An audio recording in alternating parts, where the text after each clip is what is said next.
নমস্কার, সকলে কেমন আছো? আশা করি সকলে খুব ভালো আছো। তো ভিডিওটা সকাল থেকে শুরু করছি। দেখো এখানে হচ্ছে এখন গোপালকে রেডি করিয়ে দিয়েছি, মানে স্নান করানো হয়ে গেছে, এবার হচ্ছে ওকে পুজো করে নেব। তো সকালবেলা উঠে আগে গোপালকে পুজো করাটা হচ্ছে প্রথম কাজ, কারণ ওকে যতক্ষণ না কিছু করা যাচ্ছে ততক্ষণ কিন্তু মনের মধ্যে একটা খুঁতখুত করে যে কখন করব। সেই কারণে সকালে উঠে কিন্তু আগে ওকে রেডি করিয়ে দিই, মানে রেডি করানো বলতে ওকে স্নান করিয়ে খাওয়ানো সব কিছু করে তারপরে হচ্ছে রান্না করে নিই।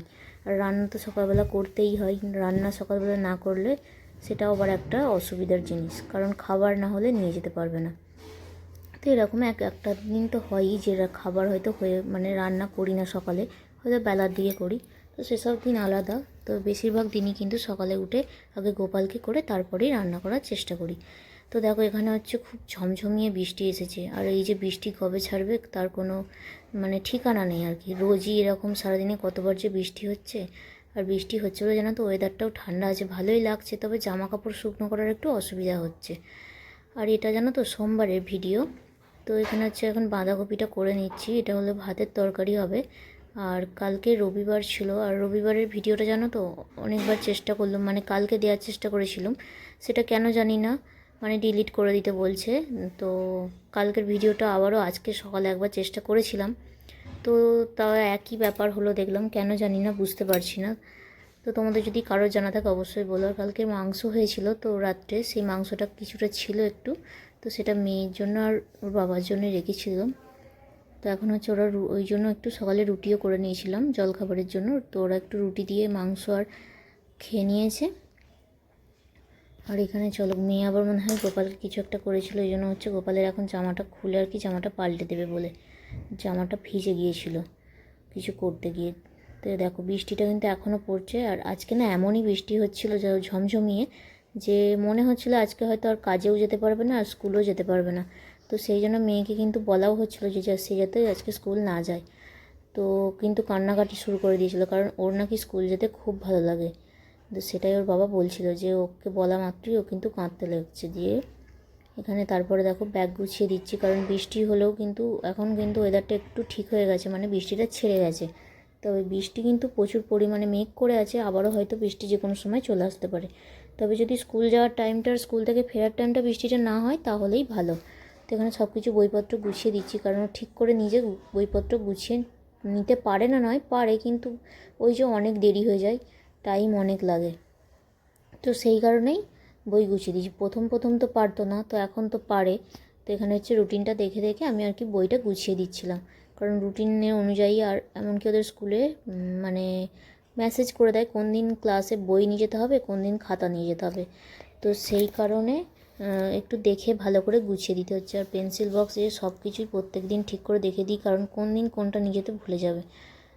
তো এই জন্য হচ্ছে সবটা ঠিক করে দিতে হয়। আর জানি না কেন কালকের ভিডিওটা আমার হলো না, তো মনটা খুবই খারাপ লাগছে, কারণ ভিডিওটা দুবার নতুন করে মানে নতুন করে করে প্রথম দিন যেহেতু ওটা ডিলিট করে দিতে বলেছিলো, তো সেকেন্ড দিন আবারও নতুন করে আমি ভিডিওটা ঠিক করলাম। তো জানি না কেন এরকম হচ্ছে, তো দেখা যাক। এই ভিডিওটাও দেওয়ার পর যদি এরকম হয়ে থাকে তাহলে বুঝতে পারবো যে হয়তো আমার অন্য কোনো কিছু কারণে প্রবলেমটা হচ্ছে। তো এখানে হচ্ছে বইপত্র গুছিয়ে নিয়েছে, আর ও হচ্ছে জামাটা পরে নিয়েছে। তো এবার হচ্ছে ওকে চুল টুল বেঁধে দেবো, আর তারপরে হচ্ছে স্কুল বেরিয়ে যাবে। তো এখানে গাড়ি চলে এসেছিলো, আর ডাকতে আসে একজন, মানে যে বাচ্চাটাকে ধরো আগে গাড়িতে নিয়ে নেয়, তো সে আসে ঘরের সামনে ডাকতে। আর যেদিন তো সে বাচ্চাটা না যায় সেদিন তো যার গাড়ি সেই আসে, মানে যে গাড়ি করে নিয়ে যায় সেই আসে ডাকতে। তো ডাকতে এসছে, এখনও জুতোটা পরে নিচ্ছে, ওই জন্য মুখে হাসি আর কি, স্কুল যেতে পারবে বলে। তো যাই হোক, ও এখন স্কুল চলে যাবে। গাড়িটা কিন্তু আমাদের একদম ঘরের সামনে আসে না, মানে একটু পাশটায় দাঁড়ায়, যেখানটা একটু ফাঁকা আছে গাড়িটা ঘোরানোর মতো। তো দেখো বাইরেটা তোমরা দেখলেই বুঝতে পারবে, বৃষ্টিটা এই যে কিছুক্ষণ হচ্ছে ছেড়েছে একটু। ওর বাবা তো কাজে চলে গেছে বৃষ্টির মধ্যেই, আর এই যে ও এখন যাচ্ছে, ওই যে অটো দাঁড়িয়ে আছে। তো আর দেখো বললাম না জামা কাপড় শুকনো করার খুবই কষ্ট হচ্ছে। আর এটা হলো বিকেলবেলা, মানে মেয়ে হচ্ছে এখন স্কুল থেকে ফেরার সময়, আর ঘড়িতে বেজেও গেছে প্রায় 6টা বাজবো। তো এই সময়ই কিন্তু ও ফেরত আসে। আর এখানে হচ্ছে আমি না বিকেলবেলা রান্নাটা করে নিচ্ছি, রাত্রে রান্নাটা করে নিচ্ছি, কারণ বিকেলে রান্না করলে তবেই মেয়েকে টাইমে পড়াতে বসতে পারবো। তো সেই কারণে এখানে আজকে না মাছের ডিম দিয়ে আলু দিয়ে একটু তরকারি করব, যেটা আমি কোনো দিনই করিনি, তবে আজকে হচ্ছে প্রথম বানাবো। তো দেখা। আর শনিবারে আসার সময় ওর বাবা হচ্ছে একটু মানে বিলতি আমরা আর এমনি আমরাও পেয়েছিল বাজারে, তো নিয়ে এসেছিলো। এখানে স্বাভাবিক পাওয়া যায় না, তো পেয়েছিল বলে নিয়ে এসেছিলো। ওটাই মেয়েকে এখন একটু কেটে দিয়েছি। আর এই দেখো বৃষ্টি কিন্তু এখনও পড়ছে, এই জলটার দিকে তাকলে দেখো বুঝতে পারবে। তো আজ মানে সারাদিনই এরকম বারবার বৃষ্টি আসছে, তো কিছু করার নেই, এইভাবেই সব কিছু কাজ করতে হবে। আর যেহেতু আমাদের সব কিছু ঘরের মধ্যেই, তো অসুবিধা কিছুই হয় না। আর গাছগুলো জানো তো বৃষ্টির জন্য কিন্তু খুব ভালো হয়েছে। আর এই কুমড়ো গাছটা দেখো আস্তে আস্তে কিন্তু বেড়ে যাচ্ছে।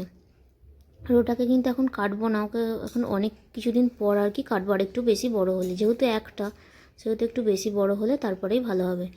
আর বললাম মাছের ডিমটা জানো তো আমি কিন্তু এর আগে কোনোদিন ওইভাবে রান্না করি না। আমরা তো স্বাভাবিক মাছের ডিমের বড়া করে টক বা মানে এমনি বড়া করে পেঁয়াজ টেঁয়াজ দিয়ে খাওয়া হয়। তবে ওর বাবা কোম্পানিতে মানে কেউ একজন নিয়ে এসেছিলো আর কি তরকারি করে, তো সেটা এসে বাড়িতে বলছিল, তো সেই কারণেই বললো আজকে তাহলে ওইভাবে রান্না করবে, দেখবো খেয়ে আর কি কীরকম হয়। তো সেই কারণে সেই বুঝি পেঁয়াজ টেঁয়াজ কেটে নিয়েছি, আর মশলা দিয়েছিলাম আদা রসুন জিরে কাঁচা লঙ্কা, মানে এইসবই দিয়েছিলাম আর কি, যেরকম আমাদের আর কি মাংস টাংস রান্না করলে যেরকম করা হয়, কষিয়ে নিয়ে সব কিছু ভালো করে ভেজে নিয়ে। আর ডিমটা আগে কিন্তু একটু ভেজে তুলে নিয়েছি। তো ডিমটা এইভাবে না ভেজে হচ্ছে পুরো একদম ঝুড়ো করে ভাজলেও হয়, তো আমি একটুখানি এইভাবে ডালা ডালা করেই নিয়েছি, যাতে কি খুঁজে পাওয়া যায় আর কি। তো এখানে পেঁয়াজ টেঁয়াজ ভেজে নিচ্ছি, আর তারপরে মশলাটা কষিয়ে নেব। তারপরে হচ্ছে আলুটা আর ডিমটা দিয়ে আবারও ভালো করে কষাবো। এইভাবেই রান্নাটা করবো। আর জানো তো রান্নাটা করার পর কিন্তু খেতে খুব ভালো ছিল, যেটা কোনো দিনই জানতাম না যে এটাও হয়তো এইভাবে রান্না করলে খুব খেতে ভালো হবে। হয়তো আমার মতো তোমরা অনেকে জানো না, আবার অনেকে হয়তো জানো, রান্না করে খেয়েছো। তো যাই হোক বলো তোমরা যারা জানো, আর যারা জানো না তারাও একবার করে খেয়ে দেখো। তরকারিটা কিন্তু খুবই ভালো খেতে হয়। আর লাস্টে একটু ধনেপাতা গরম মশলা দিয়ে নিয়েছিলাম, তো সেই কারণে কিন্তু তরকারিটা খেতে খুবই ভালো লাগছিলো। আর এখানে জানো তো মাছ মাংসটা ঠিকঠাক পাওয়া গেলেও অনেক রকমের সবজি, যেগুলো সবজি বলতে পারবো অনেক কিছু এমন যেগুলো হচ্ছে এখানে পাওয়া যায় না। সেই কারণে কিন্তু যতদিন না ধরো দেশে যাচ্ছ, আর দেশে গিয়ে সেই সময়ের মানে যে সময় যে জিনিসটা পাওয়া যায় সেই সময় যদি না গিয়ে পৌঁছাও, তাহলে কিন্তু দেশে যাওয়ার পরেও সেই জিনিসগুলো পাওয়া যায় না। তো সেই রকমই আমড়াটা কিন্তু এখানে খুব একটা পাওয়া যায় না, পাওয়া খুব একটা কেন বলবো মানে পাওয়াই যায় না। তবে এখন দেখি টুকটাক এমন অনেক কিছুই আবার পাওয়াও যায়। আগে যখন ছিলাম তখন কিন্তু অনেক কিছুই দেখতাম যে পাওয়া যায় না, খোঁজ করলেও পেতাম না। তো আমড়াটা এই প্রথমই, মানে আমেদাবাদের আগেও যখন থেকেছি কোনো দিন পাইনি। তো যেটাকে পেয়েছি সেটা যখন এতদিন পর পাওয়া গেছে, সেটাকে তো ঠিকঠাক করে খেতে হবে বলো, তাই একটুখানি মশলা মাখিয়ে নিচ্ছিলাম আমড়াটাতে। মেয়ে আর আমি একটু খেলাম, আর তারপরে মেয়েকে এখানে একটু ড্রাগন কেটে দিয়েছিলাম বিকেলবেলা, যেহেতু আগের দিন ড্রাগনটা আনা হয়েছিল, তো ওকে একটু কেটে দিলাম বিকেলবেলা। ফলটা সাধারণত প্রায় দিনই দিই, টিফিনেও দেওয়া হয়, আবার বাড়িতে এলেও ও ফলটা খেতে ভালোবাসে বলে দেওয়া হয়।